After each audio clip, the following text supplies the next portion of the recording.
In research, we want to describe what is happening. So with our descriptive research design, we want to describe who, what, where, when, and how. So we need to have some measurement scales. Measurement scales are numbers or labels assigned to people, objects, or events. And there are different types of measurement scales. So in this video, we are going to go through the different types of measurement scales. So let's start with a nominal measurement scale. So a nominal measurement scale is a category. It is a name. A nominal scale is mutually exclusive and collectively exhaustive. So let's just write these up here. Mutually exclusive and collectively exhaustive. So what do we mean by that? We have categories and we have all the options covered. So if we're collectively exhaustive, we have covered all the options. So for example, if we're trying to find out if people are Swifties, right? They're fans of Taylor Swift. There's either yes, no, right? If that covers all the options, you either are or you aren't, we are collectively exhaustive. If we're looking at what year people are in university, first year, second year, third year, fourth year, if those are all the options, they're collectively exhaustive. And we also need it to be mutually exclusive. That is, if you like Taylor Swift, you're in that category. And if you don't like her, then you're in this category. You aren't in both. Okay, you're one or the other. And when it comes to what year you are in university, if you're a first year, you're not a third year. And if you're a second year, you're not a third year. So you fall into one of those categories. That is nominal data. Okay. When it comes to nominal data, the way that we summarize nominal data is, let's just pull up here, is we could in Excel, for example, collect information from people. We could say, okay, are you a Swiftie? Yes, I'm a Swiftie. No, I'm not a Swiftie. No, yes, yes, yes, yes. So if this is everyone, I should make this bigger so you can actually see it. How about that? Can you see it better? All right, so we have two categories, yes, no. That is collectively exhaustive. You are one or the other, or sorry, there's no other option besides yes or no. So collectively exhaustive and mutually exclusive. You either fall in one or the other. You can't be in both. When we have nominal data, the way we would summarize this is we would look at frequency. So that is how many yeses and how many nos. To do that in Excel, we are doing a count if. So count if, and then highlight our range here. And then what's the criteria? Well, we want to know how many yeses there are. So equals count if, highlight all the responses, and then tell it what you want it to be in terms of what is it counting, what is it looking for. So in this case, we want to count the number of yeses. If you want to be able to drag this down, then we'll put a $sign in front of our letter and our number for our range. So this means hold this cell where it is, hold this cell where it is, and then that allows us to, when we drag this down, what we get here is that we've kept the range the same, so it's still going to consider that same list, but now it's going to look to D4 here to count how many no's. So in this case, what we have is that we have a total of 8 responses, right? We can sum up the yeses and the nos, and we can take those and we can divide that by the grand total. And if you want to be able to drag down, then just put your $sign here in front of that second one. So what we find out is we have 63% who said they are a Swiftie, and we can drag that down. You'll notice how that it didn't change where it's getting the total, and we see that we have 38% who are not Swifties. So if we have nominal data, so it's categories, the categories need to be mutually exclusive, one or the other, you can't fall in both, and collectively exhaustive, we have all of the different categories listed. And then we would summarize that with either counts or frequencies, the number of occurrences, or we can turn that into percentages. Okay. All right. So let's go back here. The next type of scale is a ordinal scale. It has the same properties as nominal, but adds in a transitive property. So a transitive property says that if 1 is better than 2 and 2 is better than 3, then 1 has to be better than 3. Okay, there's a ranking to it. So ordinal is ranking, and our nominal are categories. Okay. So ordinal is still collectively exhaustive. We have all of the options, mutually exclusive. You still fall in one or the other, but it also has this additional property of being a ranking system. So if we were to look at ordinal data, let's look at an example here.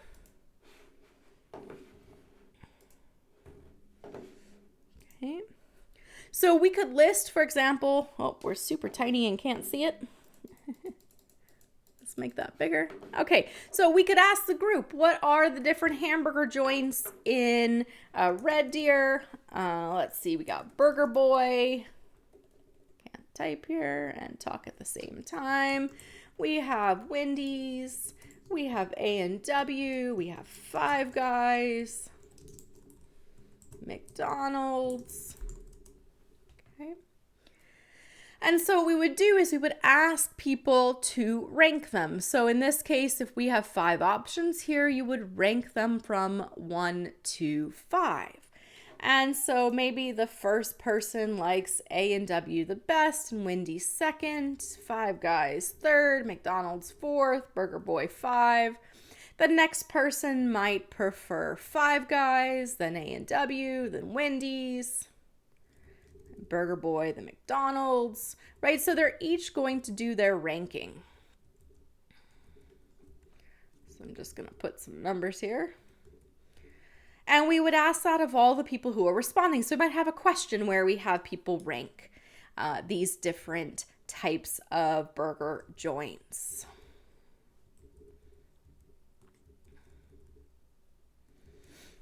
Okay.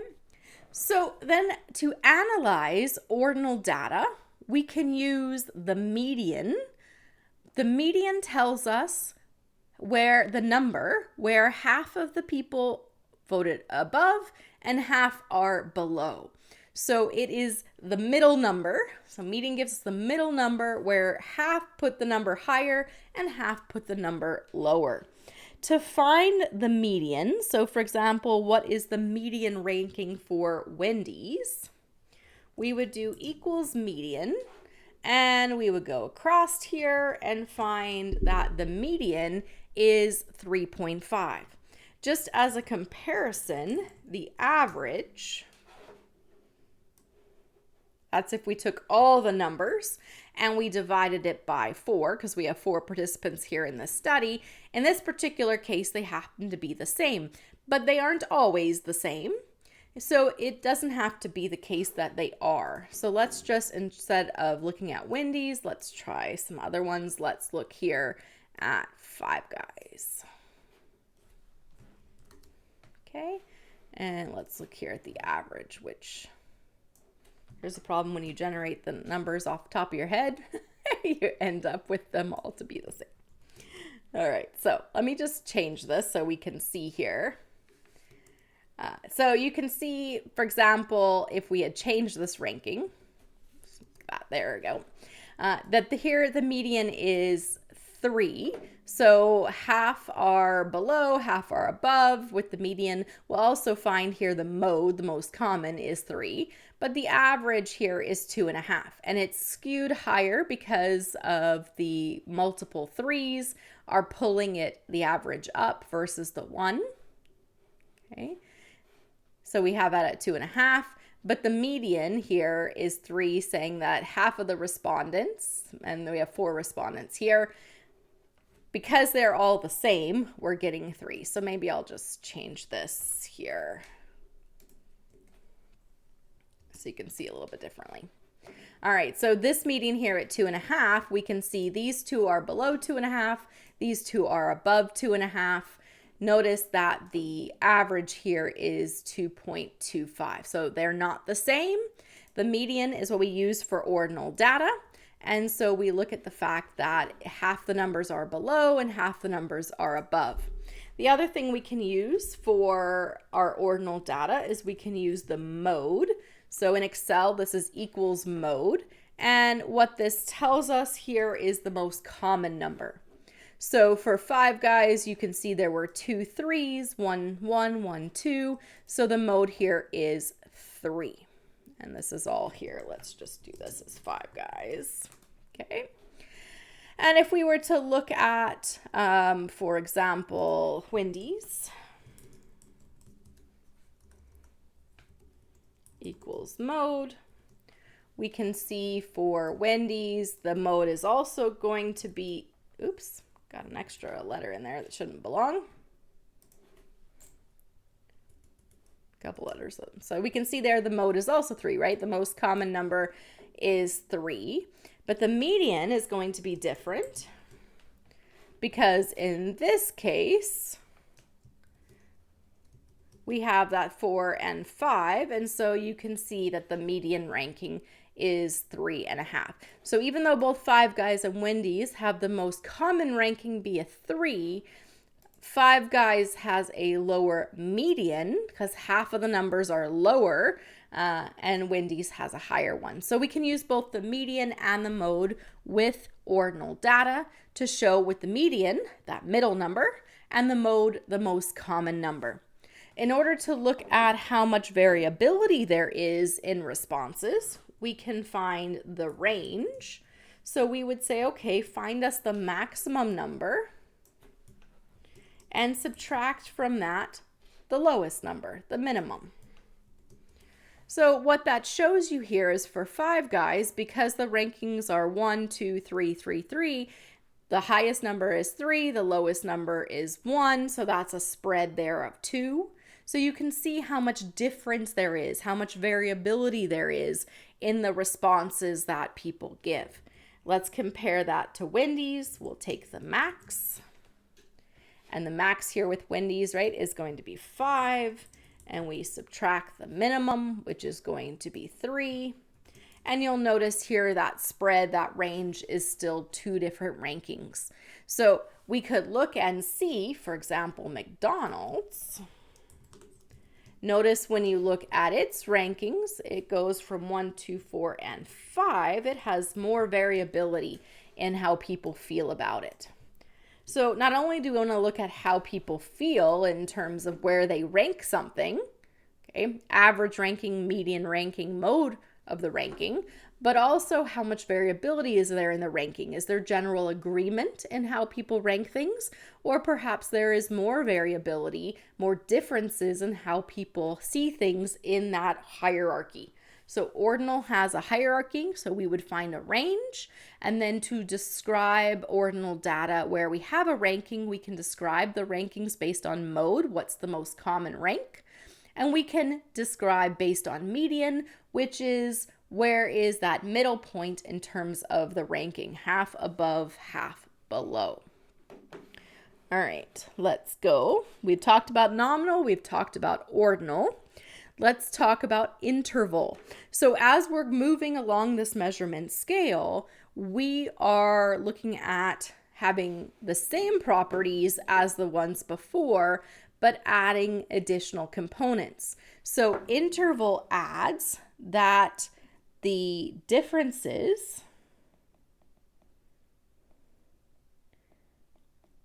between numbers has meaning. So if we are comparing, let's say, a -5 and a 0, that's 5 apart. And that would have the same meaning here as comparing 0 and 5, which are also 5 apart, and 5 and 10. Now, that case there, that difference between the numbers having meaning, wasn't true with the ordinal data. Because it doesn't mean if you rank something 1 and then something 2, it means you like that one that you ranked 1 more than 2, But how much more do you like number 1 versus number 2? And is that difference the same between how much you like number 2 and number 3? That isn't necessarily the case. You could super love Five Guys, it's number 1, and hate the rest. And so you see, let's say you put McDonald's as 2 and Wendy's as 3. You don't see those two as that different. Five Guys is way better than everyone else. So notice the difference between 1 and 2 is big, and the difference between 2 and 3 is very small. So ordinal data doesn't have that where the difference means something. Interval, those difference in numbers, has meaning. So when we look at that difference having meaning, let's look here at interval. Okay. We could collect information about temperature, for example, and bump that. So let's say we're collecting some temperature information. And I don't know, we could put it in Fahrenheit if that's how you live.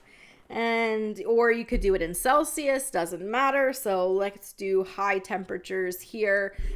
We're making this video in the middle of the summer. It's getting quite hot. In the southern US, there was a record 130 degrees Fahrenheit. And this coming week is supposed to be quite warm everywhere. So let's put in some temperatures. Maybe some places are not as hot. And others are quite severe. Okay. So to analyze interval data, we can use the median. That will tell us the middle number, half above, half below.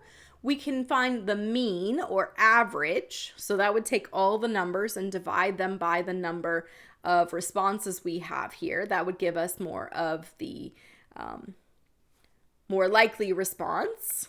And so with interval data, notice it's the median and the mean, whereas the ordinal data was the mode and the median. So we use different descriptive statistics depending on what type of data we have. To find this high for average temperatures, let's say we want the median, we would in Excel do equals median and highlight the information here. And so what this tells us is half of the temperatures are above 99 and half of the temperatures are below 99. The mean or average, which to find that in Excel is equals average, and then we highlight the data. Okay, so notice that the average is 95, even though that middle number is 99. And that's because when you have numbers that are way lower than everybody else, it pulls the average down. Or if you have a number that's way higher than everyone else, it'll pull the average up. In this case, what we have is we have our 69 here pulling the average down, our 130 pulling the average up. But then notice that we then have a second low number that's quite lower than everything else that pulls it down still. So even though those two extremes kind of cancel each other out, what we get here is that there's an additional low that's pulling the number lower. If your average and your median, so your mean and your median are the same, then that means that you have essentially the same number of high numbers and low numbers that essentially are kind of canceling each other out as we look at pulling that average each direction. And we have a bit more of, we call a normal distribution, where that peak of the normal distribution, the most common response, is right there in the middle. So it's not being skewed by high numbers or skewed by low numbers. When that median and the mean are equal, then we have a more normal distribution and we don't have a skew to our data.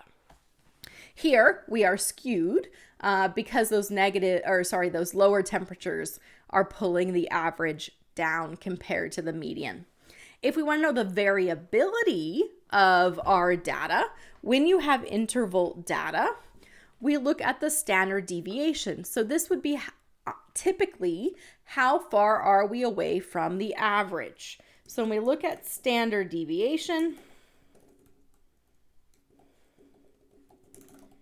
we are going to do stdev is the command in Excel, and then you highlight your data. Okay. And so here the average in terms of like the standard deviation tells us on average how far we are from the center. That average here, that is 18. When you look at standard deviation, if you essentially went 3 times that standard deviation in either direction, so let's just kind of see what that would be. So 3 times 18, just for simplicity's sake here. And then let's go from, so if we take this average and we add that, and we take this average and subtract this, this should cover 99.7% of your data. So notice here that this would go from 41 to 149, and you can see that really does cover all of that data that we have here. So here we have the center at 95. On average, we're about 18 away. And so you can see that it goes from, we can see the lower bound is all of our data falls within kind of that 41 and 149. So we'll use that 3 standard deviations in either direction as we get into some analysis where we don't know everything about the data, but we can make some assumptions about it to help us in our simulations, for example. So in order to, before we get to any of that complicated stuff, let's start just basics here. We are doing interval data, and you summarize the interval data with the median. So where's the middle? The average, so where are we typically? And the standard deviation, how far do we go away from the average? Well, most of the data is within 18 points with 18 degrees of our 95 average. And we can use that standard deviation also to find the kind of extreme edges. So here 41 and 149, and we can definitely see our data falls within that. All right, we have looked at nominal, ordinal, interval, and now we want to get to ratio. So ratio is going to have the same characteristics as interval. So remember, nominal was mutually exclusive and collectively exhaustive. When we got to ordinal, we added the transitive property. So there was bigger numbers and smaller numbers had meaning. And then interval added to mutually exclusive, collectively exhaustive, and the transitive property, the fact that the difference between the numbers has meaning. And now with the ratio, we're adding the fact that 0 means the absence of measurement. So when we looked at Fahrenheit, for example, if it was 100 degrees Fahrenheit, 0 Fahrenheit doesn't mean that there's no temperature. If we look at Celsius, we could look at 40 degrees and 20 degrees, but 0 doesn't mean there's no temperature. So 0 in interval still has a meaning. With ratio, 0 means the absence of a measurement. So for example, if we are talking about how tall something is, this plant is 5 inches. Well, 0 inches, the plant doesn't exist. Okay, so ratio, that 0 means the absence of measurement. So let's look at how we would deal with that. We could talk about age. So if you are 0, you don't exist, right? You can be 10 years old, you can be 50 years old, you can be 100 years old. But if you are 0, so you're not even a day, you don't exist. So here we have our ratio data. All the properties of interval, but that 0 is the absence of measurement. If you have ratio data, so let's pretend we're looking at the age of our class. All right, so some people are in their 20s, their 30s, 50s. We have a range here. Okay. So if these are the people in our class, then how would we analyze this information? Well, if you have ratio data, the way you analyze the information is the same way you analyze interval data. we use the median, the mean, and the standard deviation. Okay, so here we would say, okay, what's the median? Equals median is how we do it in Excel. Highlight our data. And the median age, so half of the group is older than 40 and the other half is younger than 40. The average or mean, and in Excel it's equals average. Highlight your data. We see the average here is 46. So the data is skewed, right? Where the average is pulled higher by some of the older individuals in the class. So 80 is 40 higher than that median. And so it's going to be pulling that average up quite a bit. Notice we don't go 40 the other direction. Okay. So here we see our data is skewed. We call an outlier. An outlier is a data point that is different from the rest. And so in this case, you can see that there is one age that is quite higher than the rest. And then we can find our standard deviation. Our standard deviation equals SDev. Highlight our data. And so we can see that on average, the ages are about 21 points either direction from that 4A6. So that we can see how it tends to kind of congregate, and we can see how much variability there is. The bigger the standard deviation, the more variability, the more difference there is in the data. The smaller the standard deviation, the closer everybody is in age. So we're measuring variability with standard deviation as opposed to range. Range takes the highest number and subtracts the lowest number.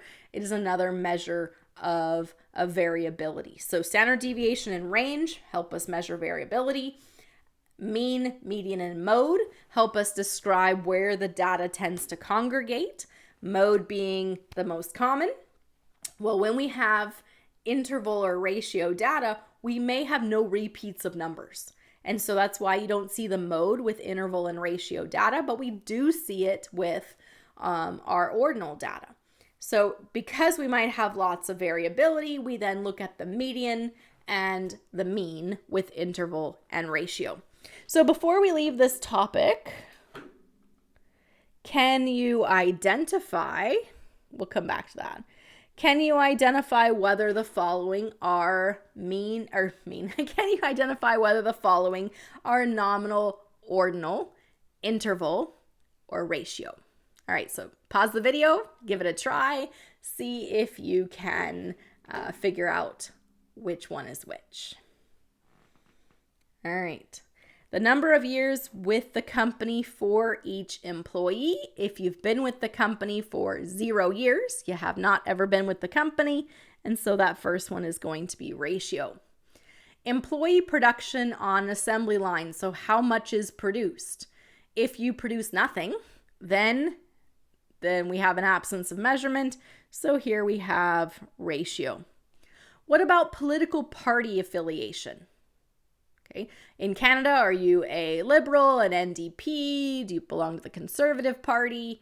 So there it's categories. So that would be nominal. All right, final standing in the CFL football team. So what was your final ranking? And that then would be ordinal.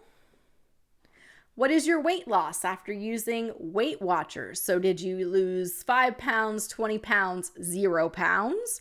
And remember, if you lose 0 pounds, there was no measurement there, so we have a ratio. Number of reported suicides in a particular year, maybe 2010. If there were no reports, then there were none. Assuming there's no measurement error, which we'll talk about later, then we have ratio data. Major in college. Did you major in psychology? Did you major in biology? And so those are categories. Remember, collectively exhaustive, we need to provide all the different majors. And mutually exclusive, we're assuming you only fall into one or the other, which allows us to then look at what percentage we have of each major, and that would give us nominal data. Religious preference. So again, which religion do you belong to? That would give us nominal data. A GPA, now your GPA is a 4-point scale, 1, 2, 3.8. Okay. And so when it comes to GPA, that GPA, when we look at it, think about how it's calculated. And it is calculated, basically you get a B, and a B turns into a particular GPA number. A D is a certain GPA number. And so it is actually ordinal data. It indicates ranking, and there isn't necessarily the same difference in between because of how it gets converted from letter grades to GPA. Doesn't necessarily mean if your GPA is 3.5 or 3.7 that 0.2 difference is the same as a 3.7 to a 3.9 because of how it gets converted multiple steps. So you have to consider how much information is truly in the data that we've collected. And then if we're looking at amount of rainfall, did we have a centimeter of rain? 0 is the absence of information, and so we have ratio data. Interval data is more rare. Interval data, we talked about temperature, for example, where there is a 0 on the scale, but 0 doesn't mean it didn't occur. We see less of interval data. Often we are measuring things, and so it is ratio, or we are looking at hierarchy of something, so it is ordinal, or we are looking at categories, in which case it's nominal. But in terms of analysis, interval and ratio are handled the same. And so you really only need to know those 3 different groups to decide what the appropriate analysis is. What type of descriptive statistics, what we do with this information will depend on what measurement scale we have.